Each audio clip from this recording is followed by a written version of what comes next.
more people coming on. But thank you very much for watching this. And thank you very much for Jon and Shirley for giving their time up this evening to have a chat. So welcome everybody. I'm just going to switch over screens. There we go, so we can see you a bit better there.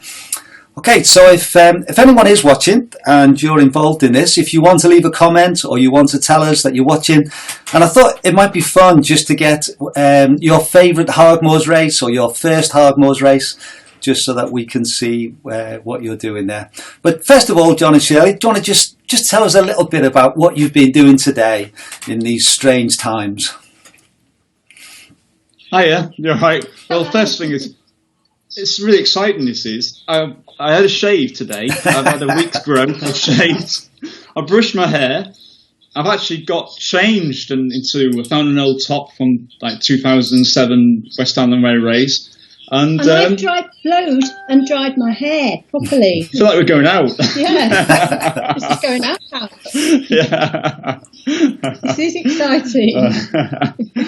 And apart from that, I've been catching up with Netflix, The Punisher series, and then I had a bit of a run out, and you went for a run, didn't you, Shirley? Yeah, we've also been sorting out the 110, so await news. It's not official yet, so we can't tell you that, but we've been working as well as doing other things. Great. Excellent. Well, we've got 37 people that are watching straight away, so that's welcome to you. I thought people should be able to comment, but I'm not sure if they can, so we'll have to wait and see if that happens. So if anyone is watching who could just put a comment on just to see if it's working. I've got an option to invite group members, so maybe I need to do that.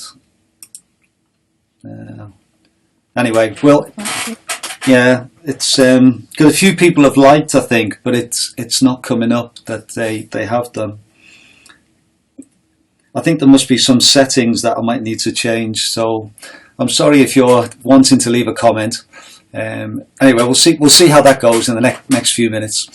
Okay, so I thought, Jon and Shirley, but I've got a number of questions that I'd like to ask and a few things that we'll work through. So first of all, if you can tell us just a little bit about your life before Hardmoors. I was thinking particularly for people who have not, don't know too much about you.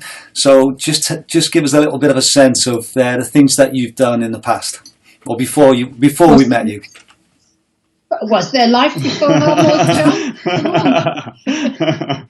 Did we exist before Hardmoors? I'll let you start. Okay. Yeah, I kind of was a runner. Did London Marathon. I was just a road runner. I was a mother. What else? Not a lot. Oh, I did lots of LDWA things. And then Hardmoors came. And I had a full-time job and did lots of stuff as well as running. I suppose myself, lots of different jobs, from being in the parachute regiment to being a personal trainer to being a lifeguard to being a cleaner in a supermarket to working full-time in retail, Black's Leisure, and I ended up going into management side of things on there as such, and that was in Hull. And I used to teach martial arts, and so lots of things like that. And then Hardmoors sort of took over the life as such. So. Okay, well, let's come on to that. It seems the comments are working, and I've put a few on there, so thank you for that from people. But what it doesn't have who it's from. So if anyone wants to leave a comment or leave a question, you might just need to write your name in for me. It looks as though I've got the comments or the questions, but I've not got the person who it is. So if you want to do that, so I've got one from Manchester, so I'm not quite sure who that is. We've got one from, has Jon had a haircut? No, not yet. I washed it. First time this year. The thing is, Jon, my daughter's boyfriend cut it for him. He's a barber. Right. And he cut it for Jon before we left Sydney. So that's nearly 3 weeks ago. And they were meant to be coming over here in another 4 weeks from now-ish. Can't remember. Sarah won't be watching because it's still night time in Sydney. But they were going to be coming over, and Max was going to cut John's hair again. So we're stuck now, aren't we? I might have to do it because they obviously can't come from Sydney. All flights are cancelled. Yeah. Well, if I could just say to those who are watching, if you've got a question for Jon or Shirley, or Jon and Shirley, if you can put it in the comments, and I'll be able to keep a track of those, and I'll bring those across as we go along. And also, if anyone is interested, you'll probably see behind me, this is Rosemary Topping. So it's a very famous landmark on the races. So there's just to let you know where that is. We've got a question straight away, so I think we'll take some of these as we go along here. Dave Roth says he loves Mark Moore. How do you feel about that? I assume he's talking about Mark Dalton. So heartbroken. He's such a flirt. How could he? And then we've got another question from the Johnston family in Hull, asking hope you're both well. And their question is, can you do a 24-hour challenge? Is that something you've ever thought about? Organising one, yeah. We definitely have, but of course the coronavirus has put paid to that for this year. But watch this space, because we did find a lovely venue where people could come and camp, and we can work out a nice route. And we did think about doing it, didn't we? And the place that we are talking about was quite amenable to this. So maybe next year. Right. Okay. Watch this space. Yeah. And I've got a question. Maybe just tell us a little bit about what sport you enjoyed before running. Obviously, we know you was runners, but and I know, Jon, you did quite a bit of martial arts. But what was your favourite sports before running? I didn't do any. I didn't like anything at all. I wasn't sporty at school. I did music instead of PE at school. I don't know how I got away with that, but I did. I think I did a 3-legged race once, and I was all right at that. And cross country. Don't tell Mark Copley that. Carry on. Cross country a couple of times, but really I wasn't sporty. I played squash a few times. Used the gym and used to do Jane Fonda fitness classes. That shows my age. But not really sporty until I discovered running. Right. And I was, I like sport. I was never any good at sport at school. I was always picked last or next to the person, the big lad at the back that always gets picked last. I was the person just before him who got picked for all my sports. Then I started doing martial arts, and that did actually help me get picked, not exactly last, but a bit further down in the football, because I was good at fouling people. And so, but no, I was never really into sports. I was never very good at sports, but then I did start to get interested in weights, interested in fitness. Well, actually, I'll just come on to that, because we just had a comment say hello from the Hammonds and Yorkshire Wolds runners. So they're watching. Hello. And we've got 94 people watching us, so that's encouraging. Wow. So thank you for those who joined us. And then I've got a good question here, which links in well there with what we've just been saying. And this person says, Jon, I'm sure I read somewhere that you used to lift a lot of weights. So how did you find making the transition to running from that? It has taken me a long time to lose muscle mass. So that would be a good question just to think about, Jon. Moving from doing weights to running. The two don't really go together very well if you put on quite a bit of muscle, because obviously muscle weighs your body, weighs you down. So when you're running, etc. Plus all this, you've got different things that you need. You tend to need a bit more water, you need more fuel on board, and there's all kind of equations that go out with balance. So I think things have I've gradually lost muscle because of the amount of aerobic and anaerobic exercise I've been doing. So some of that's gradually gone.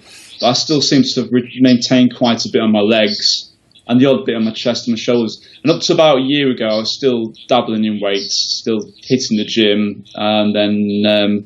But more recently, about a year ago, I've got a shoulder injury, the bursa, and my shoulder, and I don't seem to have been able to kick that. So I keep meaning to do some kind of upper body conditioning, but I can't really touch it as such with that because of the pain in my shoulder. But it is quite hard. I think it's a case of detraining, training back, keeping some kind of upper body work. Obviously, legs getting stimulated through running. Those muscles are so. But your upper body wise, rather when I say detrain, just train down from it, but don't stop fully, because you still want to keep some resemblance of fitness and strength in your upper body there as well. So probably the not best answer, but if I ever think about it a bit more, and he drops me a PM, a private message or whatever, then I can go through some things with him. Okay. Now, the next question we've got is one which I was wanting to talk about anyway, so we'll take this now, which is great. And this is from Tracy in Barton. And she says, as a new member to the Hardmoors family, she wants to know how did it originate? How did it start? And I think that was one of the things I wanted to talk about, because I knew you before you started. And I remember when you did the first 110 race in 2008, and then I did the next one in 2009. And I think both years there was only sort of 17 or 18 entries. So just tell us a little bit about how it came about, and what was your vision, and what was your motivation to get the races started? Well, about the time when I first initially was thinking about it in 2006, 2007, I'd done the West Highland Way race. By that time, I loved the West Highland Way race, and I looked around in the UK to see how many 100 milers there were out there, and there wasn't many. There was Caesar's Camp, I think it was. There was a Lakeland 100 just set up I think in 2008 or 2007, around about that time. But at that initial point, it wasn't around. There was a South Downs Way. I think it was North Downs Way, not organised by Centurions then. It was a lady, and I forgot her name. And there was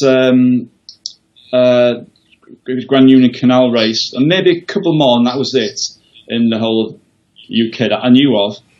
And there was nothing in the North York Moors of anything about that kind of distance. And I had quite an attachment to the North York Moors. Now, I'd done the Cleveland Way previously, and I had a chat with good old Dario about possibly starting a race up in the North York Moors and the Cleveland Way. And at the time, I'd been thinking of stopping it at Scarborough, so it was a 100-mile race. And he said, well, why stop it there? Why don't you carry it on to Filey? So it did 110. And you don't need it to be 100. You can be 110, or you can be 95, like West Highland Way. It doesn't have to be 100 miles. It can be more or less, or around about. Mm. And at that time, Dario gave me, I rang him quite a few times to give me some great pieces of advice. I think he'd probably turn in the grave now about the amount of ultras. I don't think he'd approve of the amount of, say, the Grand Slam or the Super Slam. That's kind of going on. But so yeah, it started with that, and I went to visit Malcolm Hodgkinson, the National Parks Ranger, for the Cleveland Way and for the Wolds Way, and kind of asked his permission and expected him to probably say no or something, and not to happen. He said, great, fine, please go ahead. And it started from there. And like you say, in the very first one, there was about 17, and Shirley was the first lady. It was 4 ladies, wasn't there? 4 ladies, yeah, and she was the first place. And it was quite an adventure, and for me as well as for the runners. And when I look back onto the things which I did or didn't do, it scares the life out of me. But at the time, everybody around, you'll know this, John, around about this time in the ultra running community, most people that took part in 100 milers or whatever else like that were quite different from the people now in the aspect. Quite a few people join the club, and they've got club members that have done 100. I think for a lot of us then, we didn't know anyone that had ever done 100 miles or that kind of distance, or we may have heard of somebody, but that was about it.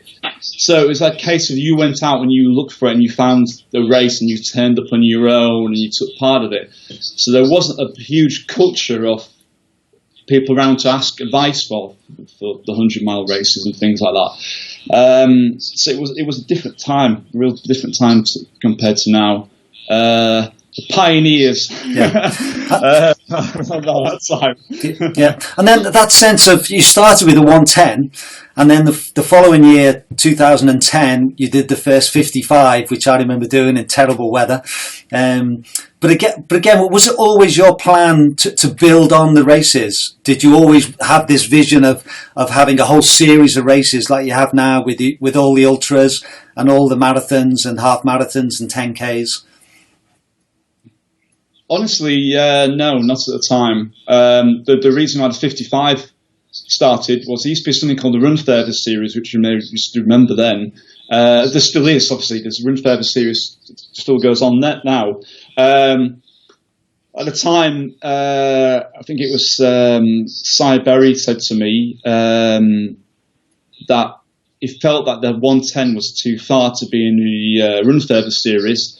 And they said it'd be good if we had a different race that was maybe, sort of like a 50 miler, 55 or something like that miler. So that's how the Hardmoors 55 came out. It was developed for the Run Further series. And of course, it being the first half of the race. And then I took the idea from the fact is, the West Highland Way, you've got Devil of the Highlands and you've got the Highland Fling.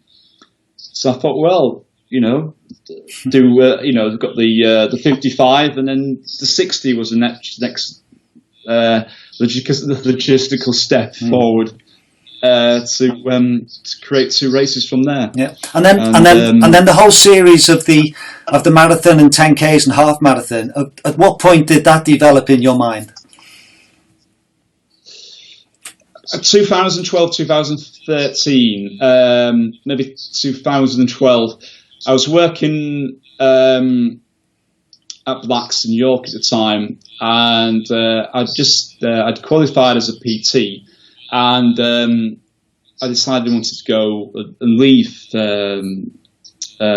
retail and start working for myself. And of course, we were organising the races at the time, but when you're working full time, trying to get your training in and organising, I think at that time the 30, the 55. The 110 and the 60, it was quite hard to find time to do things as such. So I was working in Saudi. You were bored. Yeah, because that year 2012, because also in that year I did 52 ultras in the year. So as well as all organising, I was also running.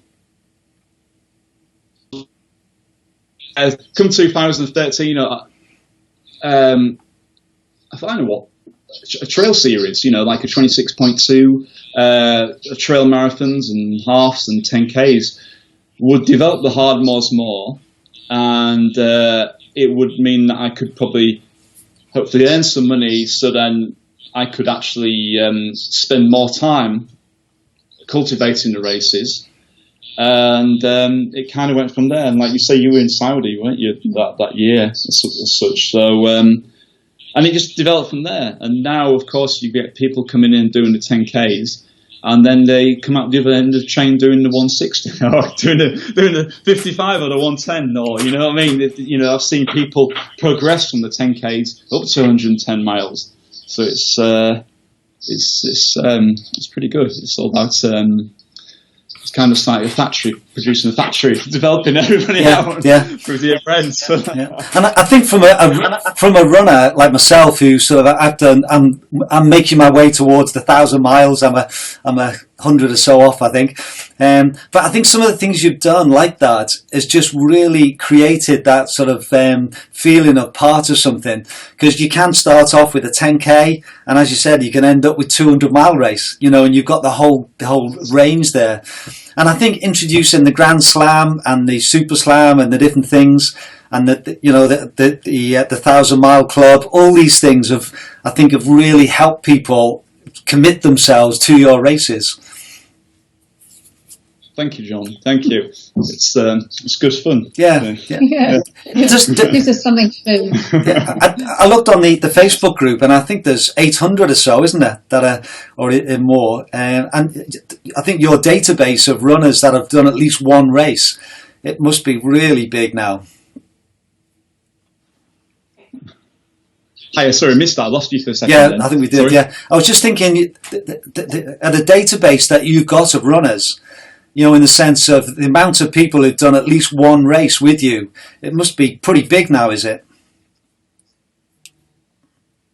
I reckon top of head it's probably about 4,000 or 5,000. Wow. Yeah. Because sometimes when I send a bulk email out to people that have registered, so that usually I'm sending 2 or 3 emails out for like 2,000 to 3,000 people at a time, depending on the 26.2 series or the full series. So yeah, it's probably about something like that. Yeah. So okay, we've got quite a few questions coming in now. We've got 104 people watching us now, so that's welcome to everybody. So I'm going to bring some of these questions over, and we can start to work our way through them.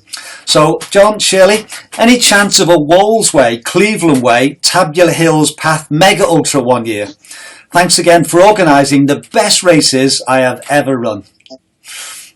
Aww. Who was that from? Well, I say that they haven't put the name to it, but if you can't put your name, we'll catch up with that. There's a couple of people I could have guessed. Let me ask about that, because I've been asking about that quite a bit. So that would be Wolds Way, which is 80 miles. Is that right? Yeah. And then the 110, yes. So that's 190, and the Tabular Hills is 60. So that's 250. 250. Woo! And the thing is, you've got enough people who would love to do it. Probably. Yeah. Never say never. What would be funny though is if they finished off on the Tabular Hills, because the Tabular Hills is quite. It's not the easiest one to find your way around. So they could do all that mileage and end up in the mud, the rain. Yeah. Navigating across the whole of Horkham and all that area there as well. So we'll see what happens. Okay, next question. Again, not quite sure this is from. Really enjoyed your Australia photos. Did you ever think you would come back to this COVID-19? No. We were in absolute heaven over there. It was lovely. And it only sunk in, I think, when we were on the plane on the way back watching a film, a little message came across the top: London Marathon cancelled. It's all going to kick off now. Yeah. Because sorry. Well, I was just going to say, I know that you tried your best to see if you could do the 55, and the email that you sent out with all the different, provisos, but. Again, it was just wasn't possible, was it? No, we worked all that out. Our last week in Australia, we were working. We weren't just on holiday. We were working all that out, all the different scenarios. What could we do to enable it to go ahead? And of course, in the end, we just couldn't. Yeah. But we aren't alone, obviously. No. Okay, next question. If people do want to put their names on, but that's up to you.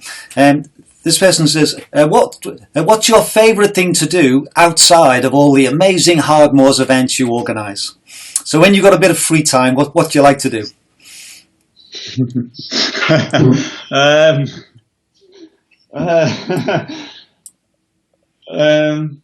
That kind of we're rather one-dimensional, aren't we? Yeah. We are a bit one-dimensional. Sit in front of the TV and watch films. We do like to go on holidays, and we do like running holidays, city breaks. We like seeing friends. Reading. Yeah. Usually running books, but reading. Just we have got a lot of other interests, but it's just trying to remember. I've just cleared this table off.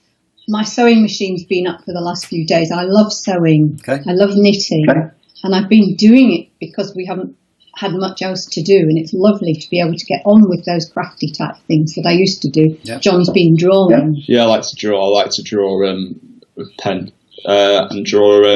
It's usually scenes, Lake District, Highlands, moors, that kind of thing. Yeah. You know, kind of related to that. So We do have yeah, one or two other things that yes, we like to do. yeah. Right. Next question. Hi. Are you still keeping fit in the house? Not in the house. I did a plank the other day, but that's the first one for a month. We're still going out though and doing our self-isolation running. John does a bit in the yard. Well, I've been meaning to do a lot more. Thinking half the time I was thinking before I haven't got time to do this, and now I've got the time to do it. It doesn't really seem to happen, but yeah, I would. I've got the equipment to do some decent strength and conditioning stuff outside, which I really need to do. But to be honest, I haven't done much. I'm hoping next week I can start a bit more. And I've been running, and then we're pacing ourselves. Yeah, pacing ourselves. That's what it is. Pacing ourselves. We could be inside for months.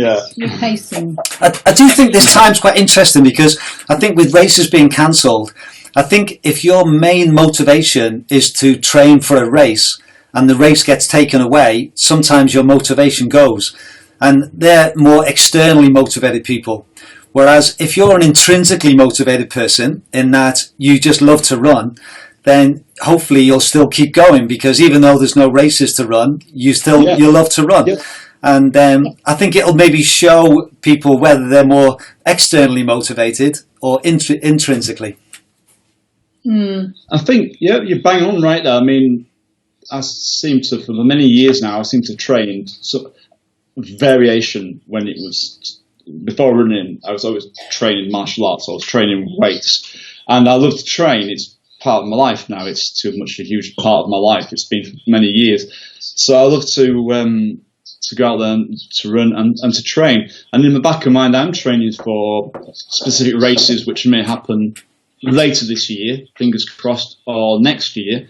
And I think big part of it now is the fact is I can't race is actually quite good for me, because I'm quite, actually both of us in the past have overtrained and we've overrun and put too many big events into one year, and so actually it's really good. I've got a good solid, until we have to stop completely or run around the garden, then at the moment it's just good. It's good to train, and rather than think, I better take a couple of days off because I've just done a 50-mile race or something like that. Yeah. So, Okay, we've got some more questions coming in. First one for you, Shirley. Is that wine you are drinking? No, it's gluten-free lager. Okay. I've given up wine for April. Okay. And we've got a question or comment. Can you say hello to the Orchard Eagles running group who are watching? Oh, yeah. Hi, Orchards. All right. We love you. Okay, next question. Hi guys, you're both looking really good and healthy. You've achieved so much with Hardmoors. What else do you hope to achieve? What are your longer term goals for the Hardmoors series and races? Thank you. That's very nice of you. Thank you. Long-term goals, hopefully to stay in business. But beyond that, we want to do this 24-hour thing. That's on the cards. John's got plans for another ultra, haven't you? Yeah, 50-mile one on the Walls Way. What do we call it now? Hard Walls 50 or something, which is the Minster Way, but I was about to run it the week before we got the lockdown and just see it, but obviously I can't at the moment. All this time before, I didn't have the time to do it, to get around it. Now I've got the time to get around it. Obviously we can't, because it's obviously so we'll see what happens with that. Yeah. Okay, we've got a couple of comments. Good evening from sunny Whitby. Hello. Hey. And can we have a shout out to the Ripon runners, please? Hello, Ripon runners. Right. Okay, and then we love you too. Yes. We've got a nice question from Donna Leslie. She says, "Hi, Jon Shirley. What's your favourite race and why? Now, I'm thinking, I assume she's wanting what your favourite race is rather than one of your races. Ooh. Thing is, probably the 110 for me. No, I think more. Not your races, because that's another question in a minute. But more races that you like doing. Well, and the same answer really. Okay, right. But lightweight challenge, I absolutely love. What about you? There's not just one. There's quite a few. West Ham Way, Lakeland 100, Cockbane's events. C2C. There's so many. It's very hard to pinpoint down to one or two. And Northern Traverse the other year was a fantastic experience. And Northern Traverse, I didn't, and obviously it's not on this year, but I didn't put in for it again because I had such a great time. I felt like if I put in for it again, it can't be as good as that time before. And seeing you, John, on Carlton Bank was amazing. On the Cleveland Way, and it was just, they could bring tears to my eyes that night. It was just, it was dawn, wasn't it? Yeah, it was about 4:30 in the morning, wasn't it? And the sun was just coming up. Yeah, and it was just before Lord's Cafe where you got married. It was You married. Yeah, that's right. So that was very special, wasn't it? Just seeing that. Yeah. Very special place. Yeah. Okay, here's another one, which is going to challenge you.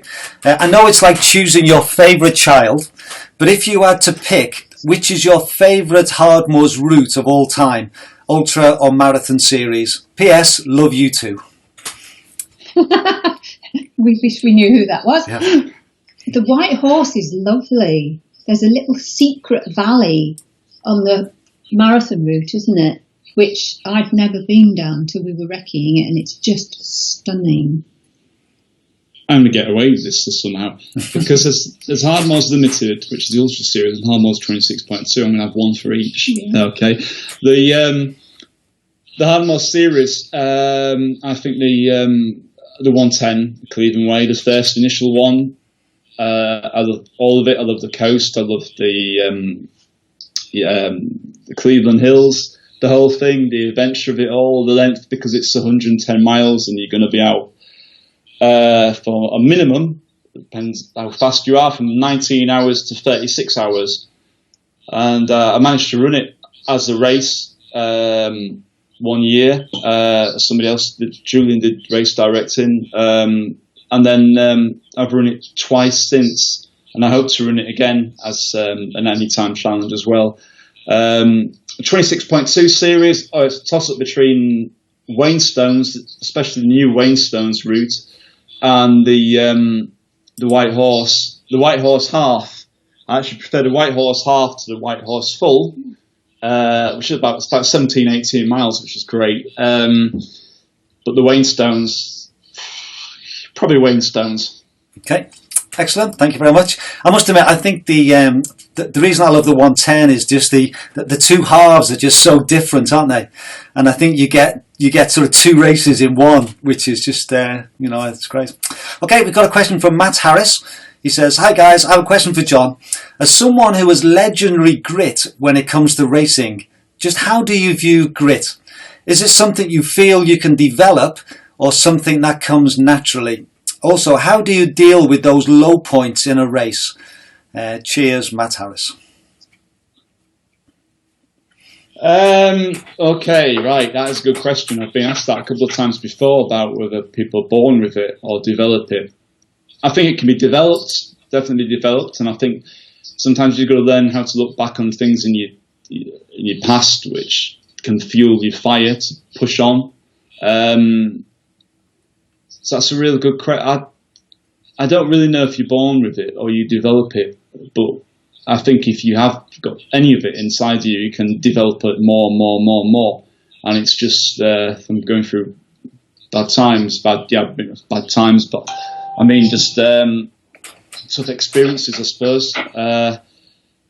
And every time you go out and you go and have a bad run for whatever reason, and you're feeling rubbish, and you push on, you're developing that bit more grit, I suppose, as it's going on, and how to deal with it when it is bad. I think the thing is to think that it's not going to last forever. It's going to finish at some point, and quite often, depending obviously on the distance you're doing, you could set off on a race on a Friday night or Saturday, and you'd be at work on Monday, so it could be like a 100-mile and you'd be done over the weekend, or it could be a bit longer. It's going to finish at some point, and just get yourself through the halfway. When you get past the halfway, it's all home running. It's just a case of one step forward. And sometimes also when you feel like you're falling to bits, just concentrate on your form. Just concentrate on every part of you. Make sure that you're running, keeping up straight, and you're checking your breathing and everything else like that. Eventually, your mind goes away from the pain and suffering, and you can concentrate on trying to move efficiently. And just anything that helps you, anything that you can use to get through that bad point, because no matter how low it's going to be low, the amazing thing is the high. When you get high, it's going to be amazingly high. So you've got to live for the highs. You've got to be a junkie as such, and just live for those highs. Yeah. Okay, we've got a few comments. Can we say hi to Chris Bird? So hi. Hello. Hi, Chris. Hi to Chris. The question about the Mega Ultra was Chris Cowley. Oh, hi, Chris. Yes, you're well there. We Yeah. should ask you that. Yeah. And the question about your favourite Hardmoors race was Kim Cavill, Oh, hi, Kim. hello, Kim. who's, I think it was her birthday yesterday, wasn't it? So we can wish happy Yeah, birthday it to Kim. was. Yeah. Happy birthday, Kim. Yeah. Okay. A good question here from Toby Martin. Says he asked, Toby! he's asking, who are your inspirational people to motivate you to? Have you got people that motivate you? Well, Toby, it has to be your dad, Yes. Roger. Right? For those who don't know, Toby is a dog. Yes. Oh, right, okay. The cutest dog ever. Oh, right. The cutest dog ever. Shirley, there you go. Well, when I was just a road runner, I used to love Paula Radcliffe. She was my hero, and she motivated me. But that was a little bit naff, isn't it, really, as an answer? Oh, no. No. I don't know now. Well, it has to be Shirley, and it has to be Yeah. it has to be Mark Dalton. Sorry, Dave Toff. It's not you. It's Mark Dalton. There's quite a lot of people. I think those are people in the past have been motivated by, and then I get motivated nowadays by people who aren't the fastest in the pack, the ones that push on and take some 36 hours to get through the 110, or take the full duration to get through the 10k, but people that keep trying and pushing and go against what they adversity to get where they've got as such. So Actually, look at John Morrill, naming a name. Don't know if he's watching. What did he do the other day? But he was on that thing, cross trainer, all day long, instead of doing the 55. He's very motivating, and now he's doing something else. he's isn't he? rowing across the Atlantic, English Channel, but not, if you know what I mean. Virtually. If that's not motivating, I don't know what is. Okay. That's you. We've got a comment from someone saying, nice top John's wearing. So he likes your West Harlem way top. And Is that EBT? yeah. 2007. Yeah, question. I think 2007, yeah. that's the thing, John. All three of us, Shirley, myself, and you, John. It was our first West Highland Way, and we didn't even know each other then. That's right. So Yeah. Mike Hall wants to know, when will John ever finish the Spartathlon? I mark your task. When he stops being colour coordinated. No, seriously, yeah. I've got a race later on this year, C2C, which is Mark Cockbane's event, and I will get, as long as it goes ahead, I will get a qualifier there. and it gets sub 36 hours on that, and I will. That's going to happen. And so if I do that, then I get a qualifier. Then I'll put in for the Spartathlon next year, and then just cross my fingers and hopefully get in. But as well as having your qualifier now, it's really, really hard to get in. There's like 25 places for the UK, and usually 22, 23 of those places are taken by auto qualifiers. An auto qualifier is, you've got to, I mean, auto qualifier could be something like you've got to run 100k in sub 7 hours or sub 16 hours for a 100 miler, and people can get an auto qualifier that way. And now usually you get about 20 people who run for Great Britain get those auto qualified places, and so it's quite hard to get into. But if I get chance and I get into it again, I will complete it next time. You heard it here. Well done. Okay, next question from Craig Quiltman. He says, hopefully the 60 will go ahead. If it does, will you increase the first Shire to 16 stone? You're never that heavy, Craig. Seriously. I don't know. I've seen pictures of him recently. Ooh. That's a funny question. That's quite a good question. That is. It really is. No. You have to diet it down. Okay, we got hello John and Shirley. Nice to see you, as we won't be meeting up in Exmouth this weekend. So I'm not quite sure who that is, but maybe you do. That's probably my sister or my brother. Okay. Or my mum, but I doubt it's my mum. Yeah. Or somebody running the extra acts. Was it this weekend? Yeah, it was. Yeah. Somebody, we were meant to be doing the extra acts, another of my real favourites. And there's a few people we know that take part in the extra acts as well. But it is probably Hazel. Okay. No. Okay, a question from a fellow Scouser, so that's for me, I think. Can you ask John, what's the toughest race he has completed? This is from Michael King. What's the toughest race you've completed, John? Hi, Michael King.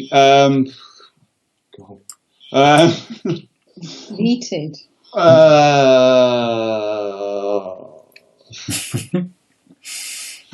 don't know. I mean, it's funny because there's events out there which, I mean, like Leeds Liverpool Canal race, completely and utterly flat, all tarmac. I remember with 10 miles to go and all I could do was walk, I couldn't run, and my legs were absolutely trashed. But that wouldn't look down on paper as the toughest of the races. Toughest of the races. I suppose possibly the hill in 2013. No, not UTMB. No, probably the hill. I'm sure I'm missing somebody. I'm missing an event there. I've had a few really, really, really tough ones which I haven't completed. I've gone through really, really bad times with. But yeah, the hill, basically. What's yours, Shirley? Lakeland, definitely. Lakeland, that one time when John was at the finish cheering me in when I was like 40 hours. That's reminding me of the other one. There's been 1 or 2 Lakeland 100 completions where it's been hell. Absolutely. My very first one with trench foot. Oh, it was something else. But between that and the hill. Yeah. Horrible. Okay, we've got hi from all the Barton and District Hardmoors family members. Hashtag stay safe. Hi, you're right. So thanks for them. We've got a message saying missing the Hardmoors. And I think that was one of the reasons why I wanted to do this tonight, just to sort of connect people together. And we're up to 109 people that have been watching for the last few minutes. So that's, and that I think that's good that we can just be together for an hour or so tonight, and just because we do miss seeing you guys at the races. Miss you a lot as well. We do. We really miss you. Okay, this is like going out tonight. Yeah. This is a good question from Vanessa. She's saying lots of runners we know are losing their mojo. Any advice? We talked about that a little bit already, but particularly if you have a race that you were planning to do and now it's been cancelled or it's been postponed till next year, and people have just feel as though they've lost that mojo. Any advice for them, please? Simple, long-term goals. Look at long-term. Well, I mean, obviously, we don't know when this is going to end, so we don't know what races are going to be there and everything else like that. But let's just say, next year. So you've got a race next year, whether it be a 10K, whether it be a 100 mile or whatever it be. Why don't you put work in now to make that easier, that faster? So maybe you're wanting to do a 10K in an hour and 15 minutes or 35 minutes. If you can do strength and conditioning from home now or anything like that, just with that ulterior motive to get to whatever race that is you're going to take part in, So yeah, a year away may feel like a long time, or 6, 7, 8, 9 months time may seem a long way away. It isn't really. Get out there and get some good quality training in. I know that Jason, Cabell and Kim doing like training videos at the moment. And if you don't know what to do, go and check them out. Go and see what they're doing. It's perfect time to do all those things, and then flexibility, a bit of stretching and whatever else like that. And just, find ways to motivate yourself. Don't think, okay, that's gone now. Oh, what I'm going to do? Get yourself into your best shape of your life. So then when you can get back out there and do lots of your long runs or going out into the moors or whatever else like that, then you're going to be so stronger and faster. So you just push up what your goal is going to be, so try and become stronger and faster, while you've got time now. So that's all I can say on there. Anything you want to say, Shirley? No. Okay. You said it all. Okay, here's a question for both of you. If you could trade places with each other for a week, Freaky Friday style, what would you do and why?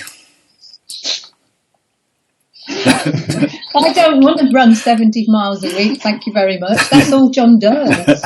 And I don't think he's very good with the sewing machine. So we would not trade places, no.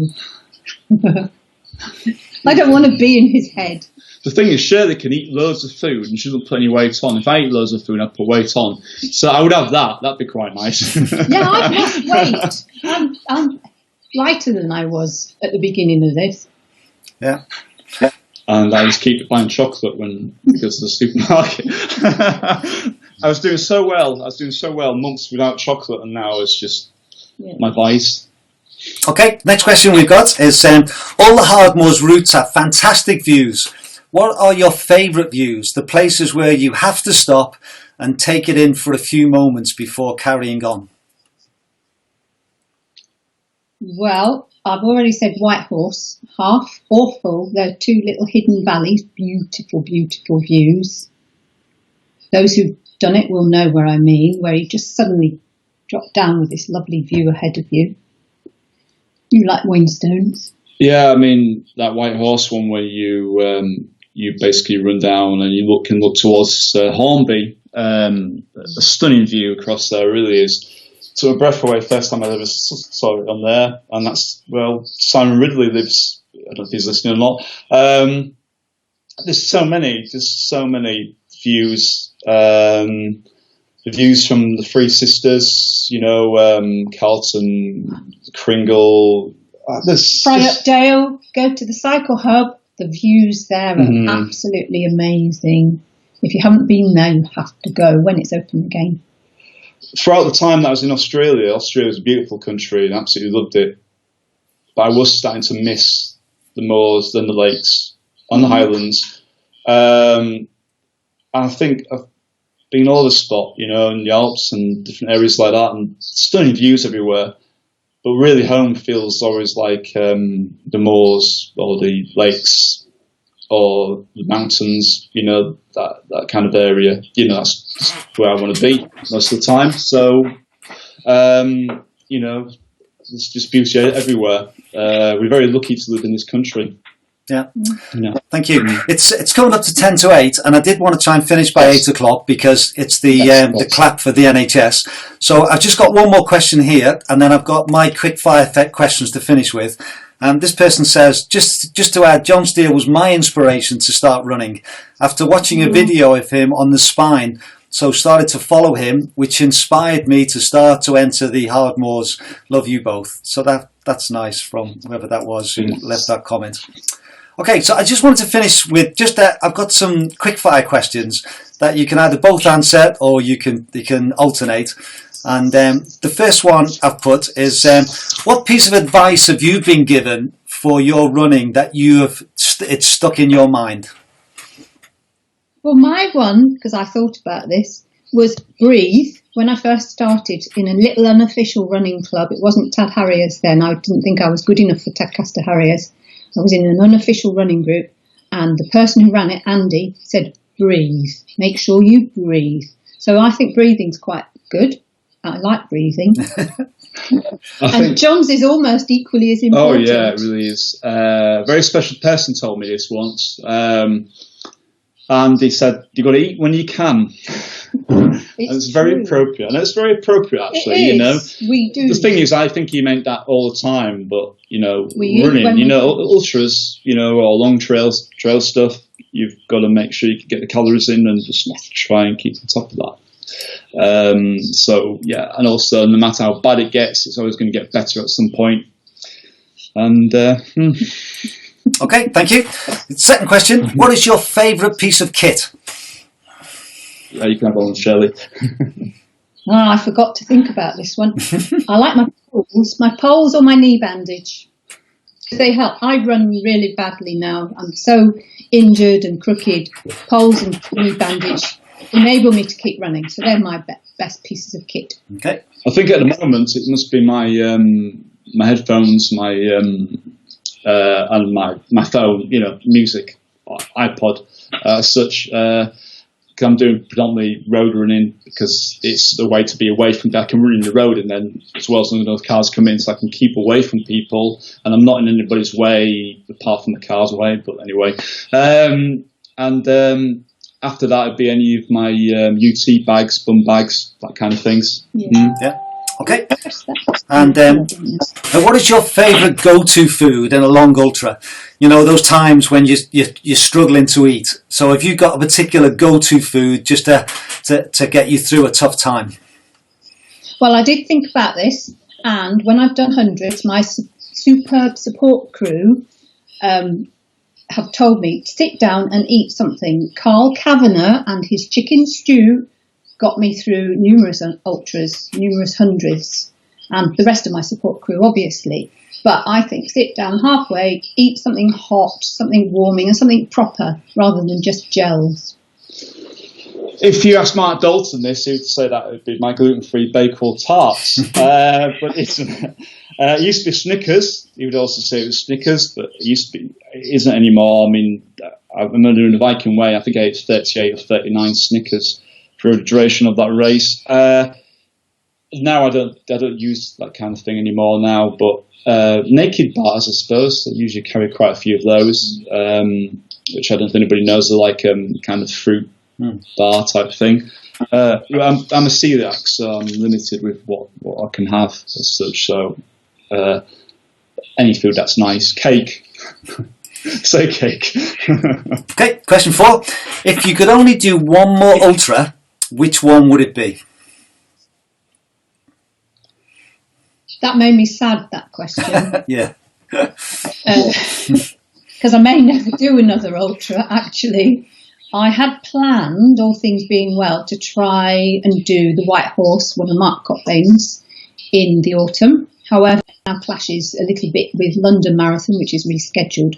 So I think I would like to do the lightweight challenge again, if I could. Yeah. For myself, it'd have to be Spartathlon, because I need to complete that. That's just, there, it has to be completed. I don't know, maybe West Island Way or Lakeland 100, not on Lakeland 100, West Island Way, or even maybe the Hardmoors 110, maybe. Top of my head. You're not doing the West Island Way, the midges. Oh, yeah. Okay, and the final question I've got is, do you have a mantra to keep you going when things get tough?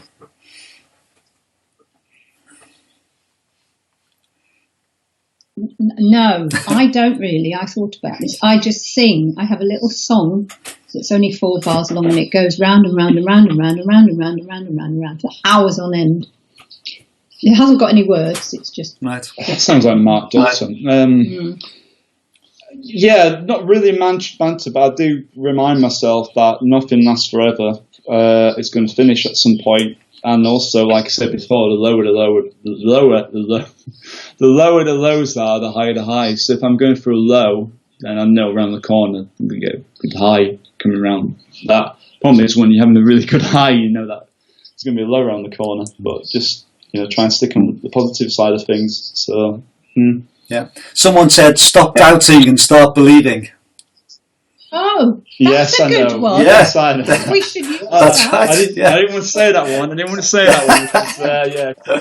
Because, Well, I just want to finish with one comment, and it's because we're coming up to 8 o'clock. I want to thank you so much for chatting tonight, and hopefully that just means that we can communicate a little bit with your Hardmoors family.